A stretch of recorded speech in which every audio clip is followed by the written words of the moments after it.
Hi there, it's Joao-Pierre Ruth with Information Week for another reporter's notebook. Decided to take it outside today, so hopefully the audio and acoustics will cooperate. This particular reporter's notebook, I want to talk about the idea of end of the year prediction stories. As we're that time of year where the rest of my team, and other journalists are surely getting a lot of pitches about looking forward to 2025 and getting a lot of predictive commentary from various sources. Now, I'm going to speak personally just on my personal preferences and my perspective on these kinds of stories. Prediction stories, from my opinion, tend to not actually amount to much of anything. I can't think of a particular prediction story over many years, not just with Information Week, but other various outlets that I've worked for, where a prediction story actually amounted to much of anything going into that next year. Now, this doesn't mean that there's no value in trying to look ahead, but I think we need to try and get a little bit more grounded in the idea of what it means to have something predictive or forward-looking story. If there are ideas that can be grounded in, this is something that's in development, this is something that is a going thing, this is something that is in active production, sure, let's talk about that. Let's talk about the active work. Let's talk about the milestones that have been seen, what needs to happen next, what is going to be happening next. That's great, but there can be some over speculation or just lofty speculation that doesn't really amount to much of anything. Off the top of my head, I'm trying to think of what might have been some predictions in terms of technology, strategy, development, what have you, from the prior year for 2024, and whether or not any of those things measured up. Now, it might be good of me to go back and look and assess those things and kind of give an update and say, all right, this is what we predicted what was going to happen in 2024, and this is what the results were. That is something that might happen or might not happen. But again, I say this for the folks who are going to be pitching. I appreciate the idea that there are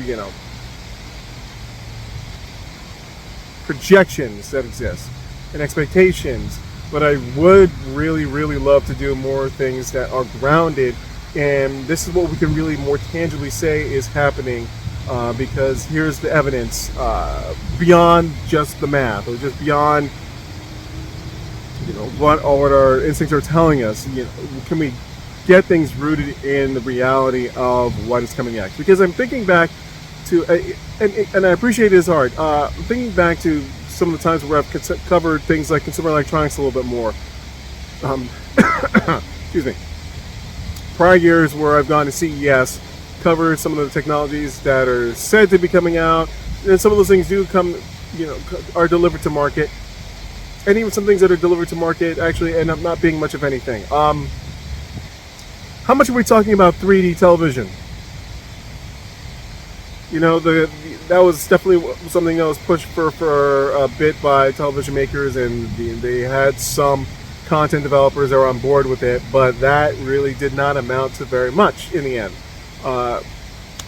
Looking at other things, looking for example, so there was a smartphone maker, LG, that for a bit now, this device did, get brought to market.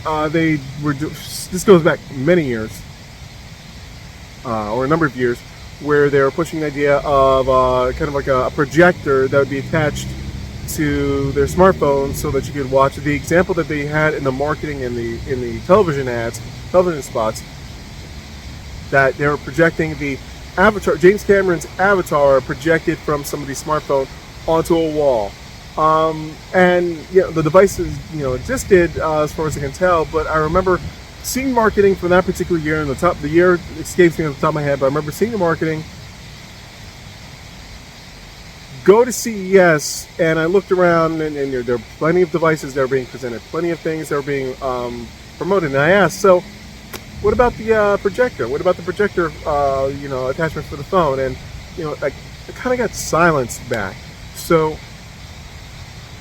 while I understand that there are a lot of things that we would like to see happen, that there might be elements that are in play and potentially in place to bring things to the fore for what predictions might be next, I personally again, my perspective. Others on my team, others in journalism have different perspectives on this as well. But I want to hear more of like what's really grounded in something we can really speak to about, like, hey, this is why this is going to potentially happen next, as opposed to this formula says that this is going to be the next big thing. That's great. I can read tea leaves as well. Sorry to just kind of put it like that, but do want to definitely speak to what is going to.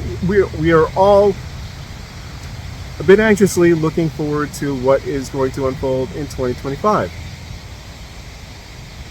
And to just be balanced and fair, I'm going to leave it at that. But in terms of what's going to happen next, let's take some grounded looks. Let's take some perspectives that are drawn from not just material, but just to speak to, like, this is the work that is happening.